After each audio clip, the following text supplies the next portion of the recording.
Greetings, Royal Queens and Kings. It's your host, Queen Tulsa, and welcome back to the Queen Tulsa Show. On today, we will be discussing unlocking the mind of a narcissist, the hidden struggles. Ever wondered what lurks behind the mask of a narcissist?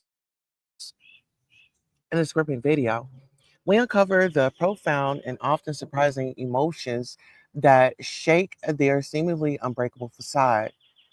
While many focus on the allure and arrogance of a narcissist, we reveal the underlying fears and vulnerabilities that can challenge their delusional realities. Prepare to dive into the psyche of narcissism, exploring what truly festers within, something that not only debunks their charm but also lingers like a haunting shadow. Join us for eye opening insights and learn what devastates them more than you could ever imagine. Also, don't forget to like, comment, and subscribe for more revelations. All right, so I did find this clip or this piece of information that I found on here on YouTube, and I wanted to share it with you all because my thing is, I've noticed that I have, there's some narcissists on here, and it's like a delusion that they live in. And so I'm not uh, a doctor or anything, but I don't mind doing research. So without further ado, let's get into it. And so that they can maintain the control position and feed that self-absorbed ego that they bring to the equation. And basically, they approach you with the thought that says, "I have my needs, and it's your job to comply with me." And they don't have a real strong sense of reciprocity. They may at times let you think or feel that they're willing to compromise with you or concede or go with the flow with you. But ultimately, what they do with you tends to be little more than a manipulative ploy. Now, I know it can sound rather cynical to say that that's the way they are, but that's part of narcissism. They lack that empathy, and there's this all about me kind of mentality. And as a result, these are individuals that are highly predictable. They're very codependent. They would never say that to save their life. But when I say codependently, their mood is directly tied to what you give them. And they want you to play your role so that they can go away feeling okay and superior and all the rest. Now, as long as they have this kind of manipulative mindset toward you. Okay. So when we talk about manipulative mindsets, right? We have the virtual bar, right? He gets on there, he goes live, people come up, people get into it. Sometimes he drops them down. And before you know it, none of it is his fault. He doesn't want to take responsibility for anything. And as long as he gets his monetary gain, he's all good. But he acts concerned, but he's really not concerned. He got paid. He got paid to do exactly what people came to see. And we're talking about the individual that is here on YouTube. All right, let's get into it.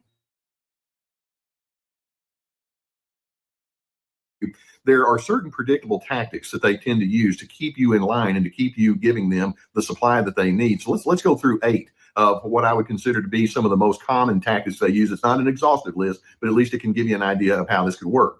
For example, number 1, as they try to manipulate you into their schemes, they can use the buddy tactic. It's like, you and I, let's be pals. And I want to be your friend, and I want to make sure that you know that I think well of you. So they may. Right?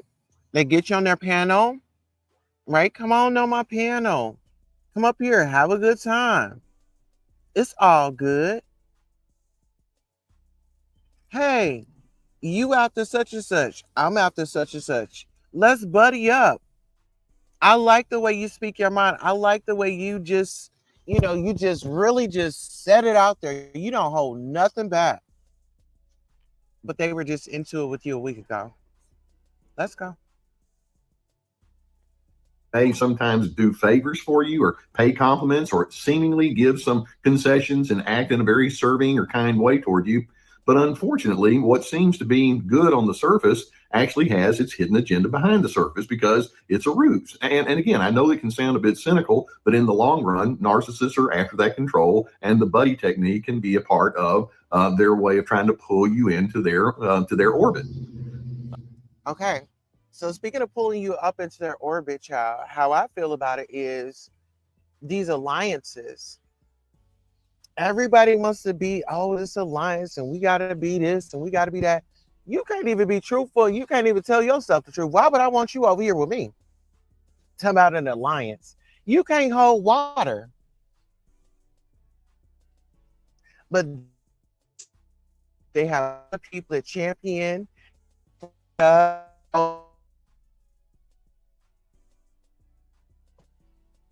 This is exactly what they do. Let's talk about it.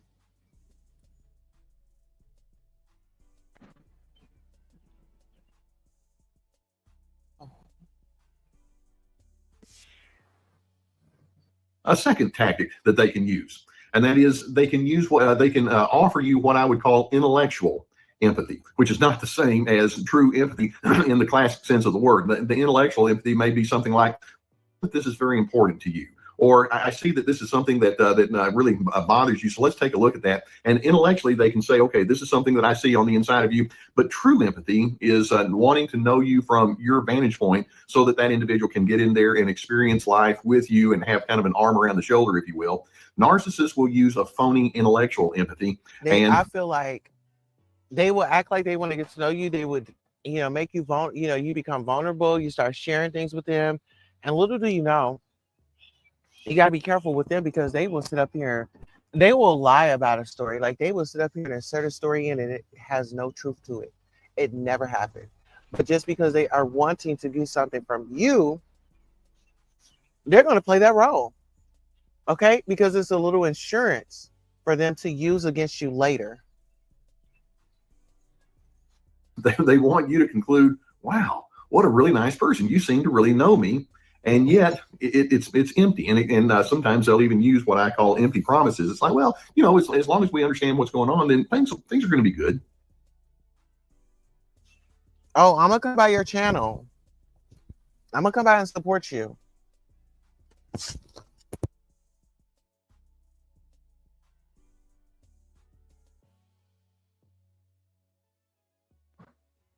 All right. Hopefully the audio is way better now. But for you, let's get into it.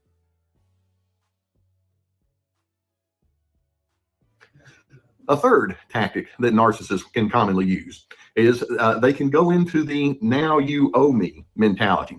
Sometimes they can be pleasant and friendly up front. They can seemingly be into you. But then over time, it's like, hey, look, I've tried really hard to be fair with you, and I'm not really feeling a whole lot of cooperation back from you. Come on, we're going to have to get with the program here. And so you've got to show me something good. And so they start calling in their chips. And they want you to think, well, I don't want to be selfish and I don't want to seem like I'm ungrateful. And in doing so, they're trying to pull you in. That's part of their manipulation.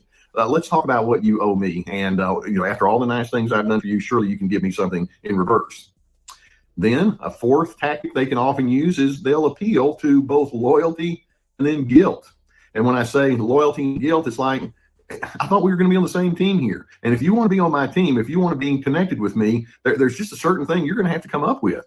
And, in fact, I'm kind of disappointed in you that you're not. The guilt tripping. I see that a lot on here. Well, I did this for you and you did this for me. Not everybody's a narcissist, but the behaviors are very loud. Grateful, and you're not doing the things that I would think somebody in your position would do. And what they're wanting to do is they're wanting to add a certain subjective, emotional kind of response from the inside of you where you think, well, I guess I am obliged. And they want to eliminate logic. And they want to appeal to false emotions, false guilt, for example. Then they can continue on. And a fifth tactic they can use is words of incredulity. It's like, seriously,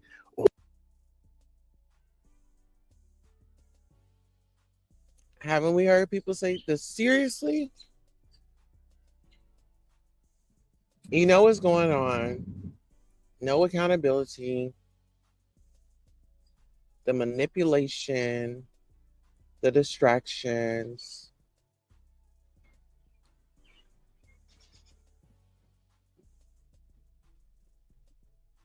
And the disrespect. And it's like, how many times are people going to be disrespectful to? How many times do you have to be disrespected for you to receive that and be ready to move on? It's like, do some people like that? And it kind of makes me feel like sometimes when people cater to narcissists, maybe it's because they are in a narcissistic relationship with their partner. I mean, you just have to think. I don't know. Let's go. Where did you come up with this, with those kind of ideas that you have, and why are you doing the things that you do? And they can become persuasive and insistent in the way that they reason with you. It's like, you have got to let go of your crazy way of thinking. Maybe I've heard of you too many of those things. I can get caught up in it. But they want you to think that you're just some sort of a gullible person or a non-reasonable kind of an individual. So if they more or less give the impression, I can't even believe that you are the kind of person that you are, then of course what they want you to do is stand down and then come along into their schemes. Sixth, what they can do is they can start going into the invalidation mode. You don't know what you're talking about, do you? Or that's not what I said, or that's not what I meant, or you don't know anything, or you got your facts wrong, or if you do this, then again, you're just going to prove how you just don't know how to do things, do you? And so they'll whittle away at your sense of well-being and your sense of dignity, implying, I used to have a good opinion of you, but I'm beginning to waver now. I don't think there's you bring a whole lot to the equation, which is why you need me, and that's part of their manipulative scheme. Number 7, then they can start going into the use of threats.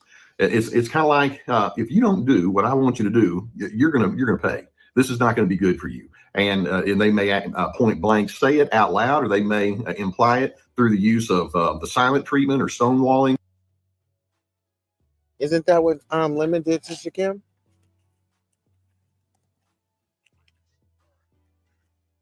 I'm just asking for a friend. It's like, I am so going to make your life miserable if you don't go along with what I want you to do. And then finally, after a while, it's like the awkwardness and the uncomfortable feelings that come along are so strong that it's like, okay, I'll give in, which is what they're wanting you to do.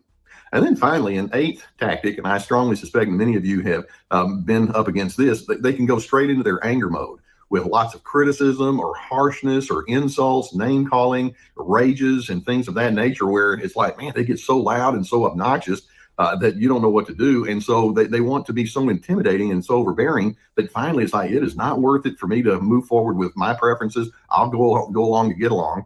And so the net result of all of these different manipulative tactics is you might stand down.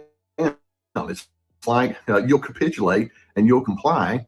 And that's what narcissists want you to do. So when they use these kind of tactics, they're trying to train you to say, just drop it and go along with what they want. By the way, I have a book that's called "When Pleasing You Is Killing Me," and that book is built on the premise here. Ultimately, it's killing me to try to keep you appeased, but that's the way they want to do. That's the dance they want you to get into. And as a result, they're going to hope that you will buy into the notion that says theirs is the only opinion in the room that matters. Just be quiet and go along with what they want you to do. Everything's going to